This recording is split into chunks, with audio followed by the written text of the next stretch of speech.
አንቺ ከኔ ካለኔ ፍቃድ አሙ ጋር ይቀባሽ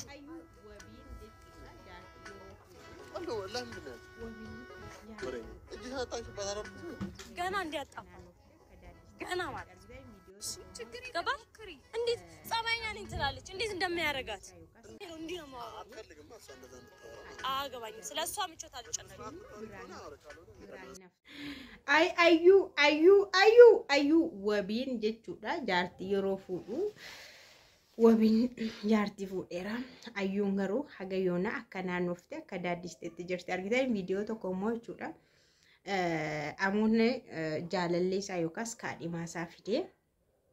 ካዲማሳ ፊዳቴ ሸንሞ ብራሂናፍቱ ኮቱ ኢላሊዳ ኮቱ ገራኬ ቁተዱ ኢላሊ ካዲማንኪ የሼከና ሃቲማናኪ የሼከናዳ kanan fuudhu jaalallenki yeshee kanadha jedhetu amuuni kottu garaa kee kutadhu sheelaliteen jedhe sheenis ufiiti ashaanfar narreeba maali inaafsisuuf qamanxarse mananxarse argitani ayuun haga amma jireenya tokkoon qabanne warreen ishee jaallatanii tokko immoo iddoo qabachaa jiru jechuudha ayuun Matsaafa nama hundumaa taate barumsa nama hundumaa ta'aa jirti jechuudha. Nagaan siniif haa ta'u kabajamtoota hordoftoota akkam jirtu nagaa keessanii ambaayee nagaa koo galata waaqaa ta'u baga jiraattan baga har'a geessanii.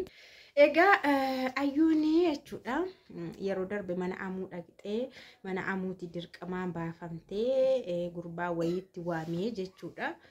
Dirqiidhaan akka ishiin achi baatu erga godhee booda ayyuma kan ofirraa kutuuf yookaas jireenya isaa keessaa baasuuf yookaas akka ishiin garaa kutattuu fi jaalallee isaa waamee jechuudha. Waamee haa ilaaltu jechuudha. Isheen maalin godhaa narreeba. Nama hundumaa reebdi sila ayyuun jechuudha. Nama hundumaa reebdi jaalallee amuu ishee dhugaa sana narreeba malee jette. Argitanii yeroo tokko jechuudha wal jala dabarsa. Amma dura ayyuuni kan wabii turtee jedhama akka nun beeknu akkos hin beektanitti jechuudha. Wabiin illee baay'ee ishee jaallata ture. Uffatoota suuraa ishee qabu birciqqoo minaamin waan akkasii qaba ture. Isheen garuu qoruudhaaf jalqaba yaadattu yoo ta'e Saidoo kana akka qoruufidha kan dhufe isheen immoo Saidootti maxxantee haftee du'uu kanan hin du'iin jedhameetu gidduu galee jechuudha. Inna amma wabiin keessan tasgabbaa'ee nama ta'eetu nama gara kuteessa ta'ee onni isaa sirreeffatee jiruu isaa sirreeffatee kunoo najjuu faana qubeellaa moo maani sargii godhatan immoo qubeellaa godhatan akkas ayyuun keessanuu amma iddoo tokkoon dhaabanne jechuudha. Amma iddoo tokkoon dhaabanne nama ishee jaallatullee tole hin jettu. Akkuma qilleensaa lib aseentee achi deemtee aseentee bakka dubartiin uumamuma isheetiinuu ofitti yoo ishee qabe malee namni isheen nama ofitti yoo qabde isheedhaan ta'u. Fakkeenyaaf mi'aati dhiira yoo haammatte moo dhiirri yoo si'af jalatti haammate kan bareedu. Dhiira akkana yoo si haammate deeme yookaan si haammatee dhaabbatee mi'aawwattee barsi haammatee ciise dhiiradha. Atama ganaa olii xattee maal jettee haammattee hin danda'amu. Kanaaf yeroo baay'ee illee dubartoonni xixiqqaa akka ta'u qaamni isaanii xixiqqaa bakka qaamni isaanii qaama sheeppii akka ta'e bakka akkas kanaaf dudubbatama jechuudha. Maaliif dhiirri akka haammatu akka bareedu jechuudha. Malee amma ayyuun nan haammatamuu barbaadu. Nan haammadhaa bichaa itti. Dhiirri immoo haammatamuu barbaadu. Kalaas dhiirri haammachuu malee haammatamuu barbaadu. Dhiirri heerumuu barbaadu. Dhiirri hin fuudha. Kun aadaadhas. Aadaa cabsuudha bara. Dhiirri hin fuudha malee hin heerumu. Aadaa keenya. Dhiirri mataadha. Dhiirri hangafadha. Kalaas kanaa ala dhiirri harkaan kennu. Maaliif warqeen sirraan coccomne abbaate? Tokkoffaa ayyuun nama amantaa ishee malee deemti. Asittis humaas isheen fakkaatu, achittis humtuu isheen fakkaatu. Leb. Kamee ayyuun jibba ishee miti baay'ee maafin ishee jibba. Ana ayyuu jechuun jibbaan jirunnaan kan haasa'u baay'ee. Ayyuu hin jibbu'an dhugaa dubbachuudha maaf ishee jibba. Mana koo hin jiraattu, midhaan koo hin nyaattu, jireenya koo hin jiraattu. Amma iddoo isheen jirtu ani hin beeku. Garuu bakka humaa waan sheerii walirraa godhannu waan jechuun waan kan ishiinatti darbu kaas isheerraa kan koo fudhatu tokkollee hin qabdu. Gaaruma inni warri kaanillee irraa akka barattanii dhugaa jirtu isinitti mara. Tokko of eegaa. ati ayyuma akkana jibbita maafin jibbaa maali maal koo nyaatte moo mana kootti galte garuu hojii ishiin haasa'eera hojii ayyu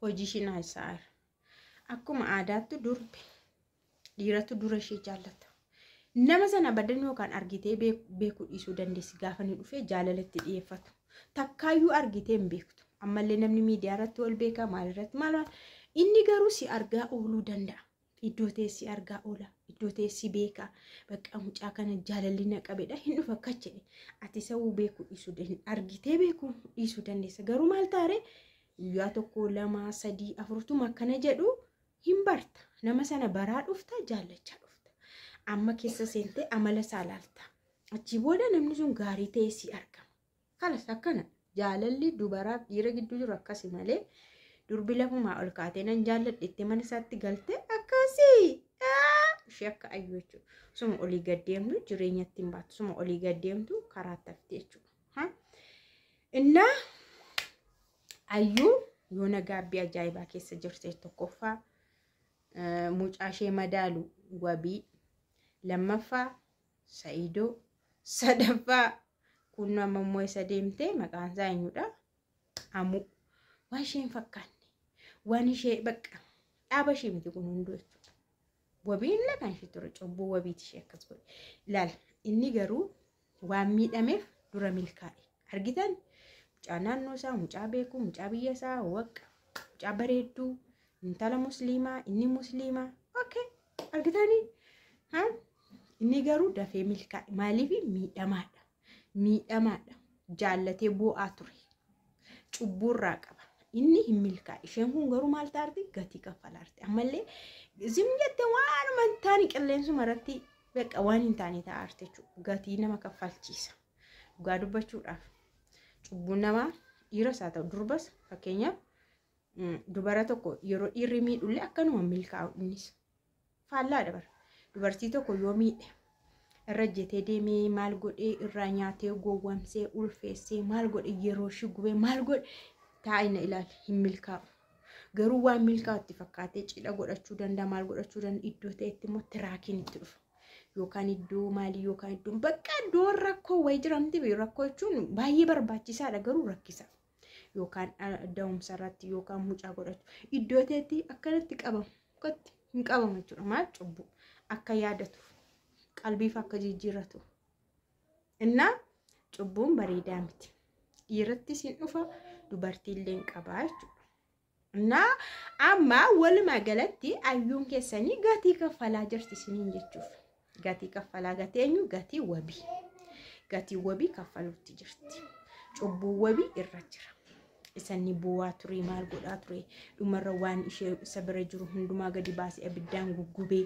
isaan ishee dagachuu didee nunuutti oriinee gorsinee maal jennee bakka diraakee bakka shumarraan fadhume dhiisime waa isheen dubbate walilleen argin abadan siif ayyuu walillee arguu hin qabdan eessattillee jennee yaada barreessaa turre garuu dhuguma mucaan namallee dhagaa adeemsa isaa sirreeffate oolmaa isaa sirreeffate ayyuurraa hin fagaate kun laal hataazana jireenya itti fufa bakka itti fufachuu nama gammachuu ajaa'ibaa keessa jira ayyuun maganaa'ite jaalallee warri kaadhima warra wal godhe wal fuudhuuf gidduu deemte abaaboo walii godhatanii na inaafsisama maali amma kana faa keessa laash jettee yoo deemte qarotsaa keessa kalas jettee daftee yoo deemte